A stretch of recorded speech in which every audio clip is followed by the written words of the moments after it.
This channel does not promote any violent, harmful, or illegal activities. All content provided by this channel is meant for an educational purpose only.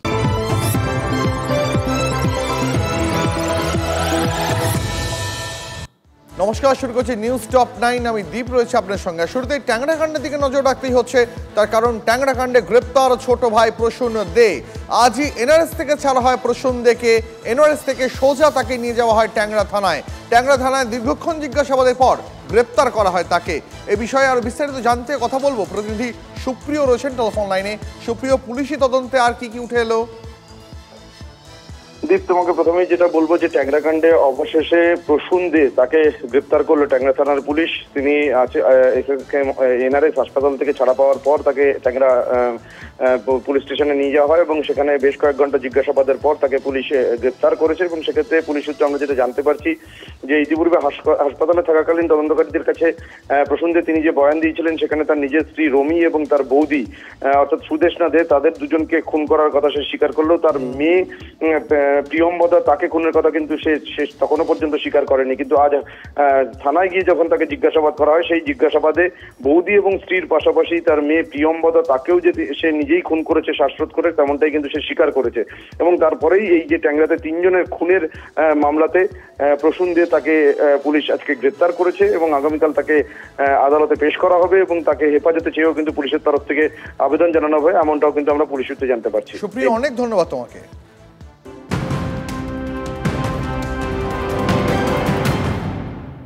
পরে খবরে নজর রাখবো TV9 বাংলার খবরের জের। আরামবাগে নাবালিকা নিখোঁজের ঘটনায় তৎপর হলো জাতীয় মহিলা কমিশন। জেলা পুলিশের কাছে রিপোর্ট তলব। শতাধিক নাবালিকা নিখোঁজের কারণ কি, কতজন নাবালিকাকে এ পর্যন্ত উদ্ধার করা সম্ভব হয়েছে, বাকিদের সন্ধানে পুলিশি তদন্তে কি উঠে এসেছে, আরো বিস্তারিত জানবো। সৌরভ দত্ত রয়েছেন টেলিফোন লাইনে। সৌরভ, দেখো, TV9-এ এই খবর সম্প্রচারিত হয়েছে যে আরামবাগে একের পর এক নাবালিকা নিখোঁজ হয়ে যাচ্ছে। সেই নিখোঁজ নাবালিকা সংক্রান্ত যে খবর আমাদের সম্প্রচারিত হয়েছিল, এই জেরে জাতীয় মহিলা কমিশন স্বতঃপ্রণোদিতভাবে আরামবাগের যে সেখানকার যে কমিশনারেট রয়েছে সেখানকার কাছ থেকে এসপির কাছ থেকে রিপোর্ট তলব করেছেন এবং তবে জানতে চেয়েছেন যে কতজন নাবালিকা নিখোঁজ হয়েছে, তাদের মধ্যে কতজনকে উদ্ধার করা হয়েছে, বাকিদের নিখোঁজ সম্পর্কিত তদন্ত কোন পর্যায়ে রয়েছে। এবং আমরা জাতীয় মহিলা কমিশন সূত্রে যে খবর পাচ্ছি তাতে এই সপ্তাহের মধ্যে, চলতি সপ্তাহের মধ্যেই তারা প্রয়োজনে আরামবাগ পরিদর্শনে আসতে পারে জাতীয় মহিলা কমিশনের একটি প্রতিনিধি দল। বেশ সৌরভ, অনেক ধন্যবাদ তোমাকে। নজর রাখো। পরে খবরে নজর রাখবো যাদবপুর কাণ্ডে রাজ্যের শিক্ষামন্ত্রীর পাশে তৃণমূলের শিক্ষক সংগঠন। আগামীকাল পথে নামছে শিক্ষক সংগঠনগুলি। যাদবপুর 8B বাস স্ট্যান্ড থেকে প্রতিবাদ ও ধিক্কার মিছিলের ডাক। এবার শাসক দলের শিক্ষক সংগঠনের সেই মিছিলে যোগ দেওয়ার আহ্বান জানিয়ে সোশ্যাল মিডিয়া পোস্ট করে বিতর্কে জড়ালেন দক্ষিণ 24 পরগনার জেলা প্রাথমিক শিক্ষা সংসদের চেয়ারম্যান অজিত নায়েক। সরকারি পদে থেকেও কিভাবে ধিক্কার মিছিলের ডাক দিতে পারেন তা নিয়েই উঠছে প্রশ্ন। বিরোধীদের পাশাপাশি এই প্রশ্ন তুলছেন তৃণমূলের শিক্ষক নেতারাও। সরকারি চেয়ারের ওখানে ডেজিগনেশন দেওয়া আছে, যে পোস্টটা দেখুন,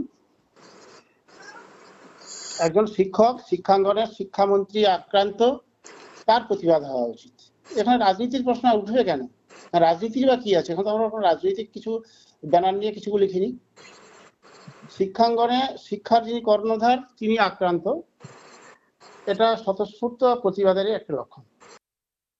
ডিপিএসসি চেয়ারম্যান না তৃণমূল, স্পষ্ট গুরুবারে ডিপিএসসি চেয়ারম্যান পদে বসে তৃণমূলের প্রোগ্রামের জন্য আহ্বান করা, তৃণমূল নেতার ভূমিকা পালন করছেন। এরপরে এই রাজ্যে প্রাথমিক শিক্ষকের বিচার চেয়ে ওনার কাছে ডেপুটেশন দেবে। স্পষ্টত পরিষ্কার হয়ে গেছে ডিপিএসসি সহ এরকম প্রতিষ্ঠানগুলোতে তৃণমূল তাদের নিজেদের লোক বসিয়েছে লুটে পুটে খাওয়ার জন্য। এই থেকে তো দুর্নীতি হয়। তৃণমূল দল মানে সংগঠন, সরকার এবং সবকিছুই একাকার, সব নিজেদের পৈতৃক সম্পত্তি, যা ইচ্ছা তাই করতে পারে। পদের উনি যোগ্য নয়, ওনাকে ওই পদ থেকে অবিলম্বে অপসারিত করা হোক। কারণ সরকার দল যে এটা বিবেচনা করতে পারে না, তার ওই পদে থাকার যোগ্যতাই নেই। যেহেতু চেয়ারম্যান একটি সরকারি পদ, সেই হিসাবে আমার মনে হয়েছে, ব্যক্তিগতভাবে মনে হয় যে উনি এই কথা বলতে পারেন না। সেই হিসাবে এই পদে আসীন থেকে ওনার এই কথা বলা আমার মনে হয় খুব একটা যুক্তিযুক্ত হয় না। একজন সরকারি পদে বসে থাকা ব্যক্তি যিনি চেয়ারম্যান, তিনি কোনোভাবে একটা দলীয় মিছিলের জন্য শিক্ষকদের এইভাবে নিজস্ব ফেসবুক পোস্টে তিনি আহ্বান করতে পারেন না। আমি একজন তৃণমূলের সক্রিয় কর্মী এবং শিক্ষক নেতৃত্ব হিসাবে আমি মনে করি যে মাননীয় অজিত নায়ক মহাশয়ের নৈতিক অধিকার নেই তার চেয়ারম্যান পদে বসার। যাদবপুর কাণ্ডে হইচইয়ের মধ্যে সিপিএম এর পার্টি অফিসে হামলার অভিযোগে বিতর্কের পারদ চড়ালেন উত্তরবঙ্গ উন্নয়ন মন্ত্রী উদয়ন গুহ। একজন ভদ্রলোককে আক্রমণ করার পরেও সেখানে সিপিএম এর পার্টি অফিস যে ভাঙেনি সেটাই আশ্চর্যের বিষয়। দিনহাটায় সিপিএম কার্যালয়ে ভাঙচুরের অভিযোগ প্রসঙ্গে এমনই প্রতিক্রিয়া উদয়নের। তার এই মন্তব্যকে ঘিরে শুরু হয়েছে রাজনৈতিক চাপানোতর। ঘটনার পর দিনহাটায় একাধিক সিপিএম পার্টি অফিস ভাঙচুর করা হয়েছে, এমনটাই অভিযোগ তৃণমূল ভাঙচুর করছে। যেখানে যেখানে ভাঙেনি সেটাই একটা আশ্চর্যের ব্যাপার। আরো ভাঙা উচিত ছিল। আমি বললাম তো যে ভাঙেনি কেন, একজন ভদ্রলোককে ওইভাবে আক্রমণ করার পরেও তার পাল্টা রিয়াকশনে যে আরো মনে হয় ভাঙচুর হলে পরে অবাক হওয়ার কোনো ব্যাপার ছিল না। আমি ভাঙতে বলছি না, কিন্তু ভাঙলে অবাক হতাম না, কেন ভাঙেনি সেটাই একটু অবাক হওয়ার মতো ব্যাপার। লেক টাউনের তেঁতুলতলায় এসএফআই কর্মীদের সঙ্গে পুলিশের ধস্তাধস্তি, হাতাহাতি, রাস্তা আটকে অবরোধ বাম ছাত্র সংগঠনের। দফায় দফায় রণক্ষেত্র হয়ে ওঠে গোটা এলাকা। কয়েকজন এসএফআই কর্মীকে আটক করে থানায় নিয়ে যায় পুলিশ।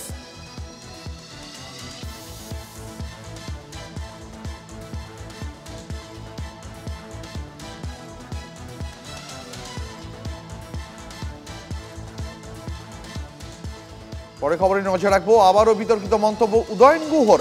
বিজেপিকে ঠেকাতে কড়া দাওয়াই দেওয়ার নিদান দিলেন উত্তরবঙ্গ উন্নয়ন মন্ত্রী।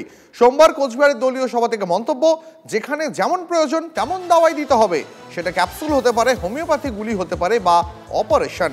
এর আগে বিতর্কিত মন্তব্যের জন্য উদয়ন গুহকে সতর্ক করেছিলেন ক্ষোভ তৃণমূল নেত্রী। তারপরেও বেলাগাম মন্ত্রী।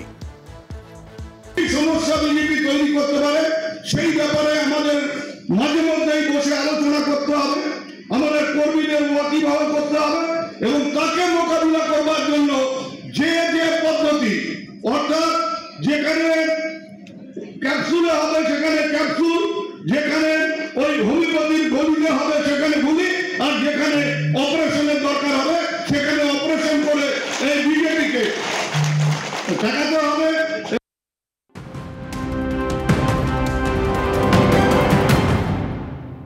এই মুহূর্তে একটা বড় খবরের নজর রাখবো। ইঞ্জেকশন দেওয়ার পর অসুস্থ বেশ কয়েকজন প্রসূতি। বর্ধমান মেডিকেল কলেজের ঘটনায় তুমুল চাঞ্চল্য। প্রসূতির পরিবারের অভিযোগ, ইঞ্জেকশন দেওয়ার পরেই অসুস্থ বোধ করেন 10-12 জন প্রসূতি। খিঁচুনি শুরু হয়, তাদের জ্বর আসে। অভিযোগ, যারা ইঞ্জেকশন দিয়েছেন তারা কেউই প্রশিক্ষিত নন। খালি পেটে পরপর না বুঝে অনেকগুলি ইঞ্জেকশন দেওয়াতেই বিপত্তি। তবে পরিস্থিতি সামাল দেওয়া গেছেন, প্রসূতিরা সকলেই সুস্থ আছেন, জানিয়েছেন বর্ধমান মেডিকেল কলেজের প্রিন্সিপাল মৌসুমী বন্দ্যোপাধ্যায়। এই মুহূর্তে যে খবরে আমরা নজর রেখেছি, ইঞ্জেকশন দেওয়ার পর অসুস্থ বেশ কয়েকজন প্রসূতি। বর্ধমান মেডিকেল কলেজের ঘটনায় ব্যাপক চাঞ্চল্য। প্রসূতির পরিবারের অভিযোগ, ইঞ্জেকশন দেওয়ার পরে অসুস্থ বোধ করেন 10-12 জন প্রসূতি। খিঁচুনি শুরু হয়, তাদের জ্বর আসে। অভিযোগ, যারা ইঞ্জেকশন দিয়েছেন তারা কেউই প্রশিক্ষিত নন। বলতে আপনার কাঁপুনি হচ্ছিল আর খিচুনি হচ্ছিল। হঠাৎ কেন এবার ইঞ্জেকশনটা দেওয়ার পর থেকে। কতগুলো ইঞ্জেকশন দিয়েছিল? 3টে একসঙ্গে দিয়েছে। Delivery patient? হ্যাঁ, সিজার হয়েছে। তারপর থেকে ওরকম হচ্ছে। জ্বর রয়েছে? জ্বর এখন আর নেই, তখন ছিল। সবারই গোটা বিয়েটা। পেশেন্টের কাঁপুনি হচ্ছে আর জ্বর এসেছিল। তারপর খবর করেছিল যে এখন ঠিক আছে, তা আবার এখন ফোন করেছিল যে আবার আগের মতন কাঁপুনি হচ্ছে। আবার খিঁচুনি হচ্ছে নাকি? হ্যাঁ, খিঁচুনি টাইপের নয়, মানে কাঁপছে আর কি। আচ্ছা, ওই ইঞ্জেকশনটা দেওয়ার পর থেকে? ইঞ্জেকশনটা দেওয়ার পর থেকে হচ্ছে। দিদিকে বলছি কী হলো, দিদি বলছে এরকম একটা মেয়ে এসে ভুলভাল ইঞ্জেকশন দিয়ে চলে গেছে, নিয়ে মেয়েগুলো খুব খেচুনি হচ্ছে। খেচুনি হওয়ার পর অতিরিক্ত জ্বর হয়েছে, তা আমাদের বাড়ির লোক নেই, তা একটু ডেকে দিলে আমি আবার আমার মাকে গাড়ি ভাড়া করে আসতে বললাম অবিরামপুর থেকে। এখন এলো, তা আমরা আবার দেখতে যাচ্ছি, তো আমাদেরকে সিকিউরিটি বার করে দিচ্ছে, মানে সিরিয়াস অবস্থা। এবারে এরা যদি কিছু হয়ে যেত সবারই 12 জন 15 জন, তাহলে তাদের দায় কে নেবে আমাকে বলো। পরে খবরে নজর রাখবো। প্রকাশ্যে পিটিয়ে খুন, জুয়ার আসর বসানো, মারাত্মক সব অভিযোগ। জানেন কার বিরুদ্ধে? রাজ্যের শাসক দলের ছাত্র নেতার বিরুদ্ধে। মালদার হরিশ্চন্দ্রপুরের টিএমসিপির ব্লক সভাপতিকে বহিষ্কারের দাবি উঠল তৃণমূলের অন্দর থেকেই। বিমান ঝাঁয়ের বিরুদ্ধে দলীয় স্তরেও তদন্ত শুরু হয়েছে।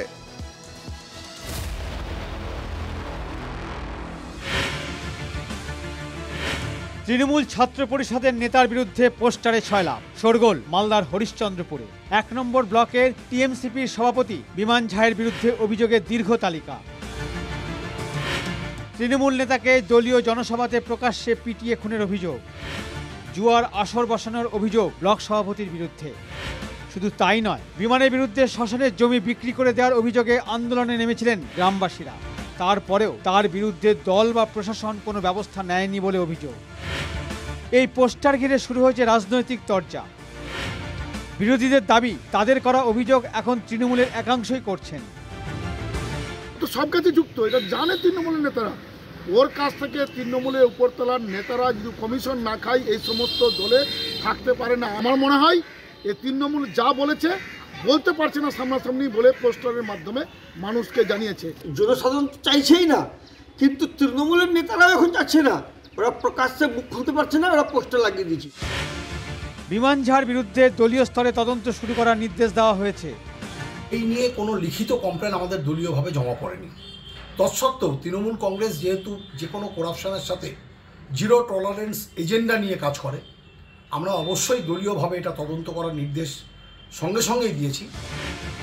প্রত্যাশিতভাবেই যাবতীয় অভিযোগ অস্বীকার করেন বিমান ঝা। মঞ্চ তৈরি করা হোক, গীতা রাখুক। হিন্দু ধর্মাবলম্বী ছেলে ব্রাহ্মণ বাড়িকার সন্তান গীতায় হাত দিয়ে বলবো যে আজ পর্যন্ত কাটমানির টাকা খায়নি। তুলসীহাটা অঞ্চল থেকে শুরু করে হরিশ্চন্দ্রপুরের একাধিক জায়গায় পোস্টার পড়েছে। সেখানে লেখা দুর্নীতিবাজ, জুয়ার পান্ডা, তোলাবাজ ঠিকাদার। সাম্প্রতিককালে হরিশ্চন্দ্রপুরে দলীয় কোনো কর্মসূচিতে দেখা যায় না এই ছাত্র নেতাকে। তারপরও তাকে কে অক্সিজেন যোগাচ্ছে? দলের অন্দরেই উঠেছে এই প্রশ্ন। মালদা থেকে সুব্রত ভট্টাচার্যের রিপোর্ট, TV9 বাংলা। যাদবপুরের জখম ছাত্র ইন্দ্রানুজের চোখ নিয়ে উদ্বিগ্ন তার পরিবার। বাম চোখ থেকে ব্যান্ডেজ খোলা হয়েছে, তবে চশমা পড়তে পারছে না ইন্দ্রানুজ। দৃষ্টিশক্তিতে প্রভাব পড়েছে, এখনও 3 দিন পর্যবেক্ষণে থাকতে হবে। বাইরের চক্ষুরোগ বিশেষজ্ঞের পরামর্শ নেওয়ার ভাবনা পরিবারের। চোখের চিকিৎসার জন্য অন্যত্র নিয়ে যাওয়া হতে পারে ইন্দ্রানুজকে। এমআরআই রিপোর্টে শরীরে একাধিক আঘাত, দাবি পরিবারের। ইন্দ্রানুজের চোখ নিয়ে উদ্বেগের কথা জানিয়েছেন চিকিৎসকরাও। বাংলাদেশে অস্থির পরিস্থিতির মধ্যেই পদ্মার জল চুক্তি নিয়ে ফারাক্কার বৈঠকে যোগ দিতে বঙ্গে বাংলাদেশি প্রতিনিধি দল। 11 জনের প্রতিনিধি টিম নিউ ফারাক্কা এসে পৌঁছয়। বাংলাদেশের প্রতিনিধিদের রিসিভ করে ফারাক্কা ব্যারেজের জেনারেল ম্যানেজার RD দেশপান্ডে ও ফারাক্কা ব্যারেজ প্রজেক্টের অফিসারেরা। কড়া নিরাপত্তায় নিয়ে যাওয়া হয় ফারাক্কা ব্যারেজের গেস্ট হাউসে। কাল জল চুক্তি নিয়ে বৈঠক।